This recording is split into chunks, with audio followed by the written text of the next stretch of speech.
Well, any plans that the Capital Regional District had of gaining control of transit in the region is still waiting at the bus stop. Today, the province released its response to an independent review of BC Transit.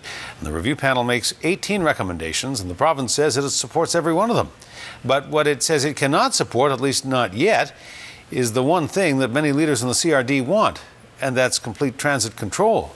CTV's Joe Perkins reports. The hope was that things would move in the CRD's direction. But for local leaders, today's announcement from the province fell short. Well, you know, I'm a little bit frustrated. It's very frustrating. Well, I'm disappointed. Two frustrated mayors, one disappointed CRD chair. All this from an announcement you would think would improve the relationship between BC Transit and municipal government. We are prepared to make changes to improve the partnership and ensure that local government is recognized as a very real partner. It's the result of an independent review of BC Transit that makes 18 recommendations, many of which focus on improving communication. The province says it supports them all. That was the lead statement in the report.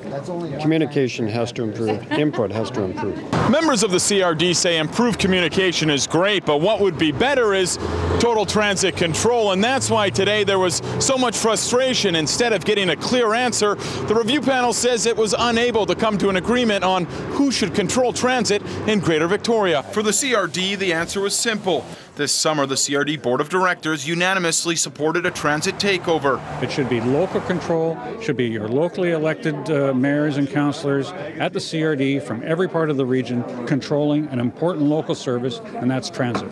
Instead of an answer, though, the panel laid out three options, one of which is letting the CRD take control of BC Transit. It's exactly what the CRD wants, but the province says before it can support the option, it wants more local discussion. I can only express my frustration because when they say, you know, pick one, it's sort of like, but we've already picked one. Now the CRD must go back to the drawing board. For its part, BC Transit appears committed to improving its communication with communities across BC and says it will make room for local government representatives on the BC Transit Board. It's something. I just can't understand the recommendation. I'm disappointed. It was an opportunity lost today. But clearly not everything. Joe Perkins, CTV News, Victoria.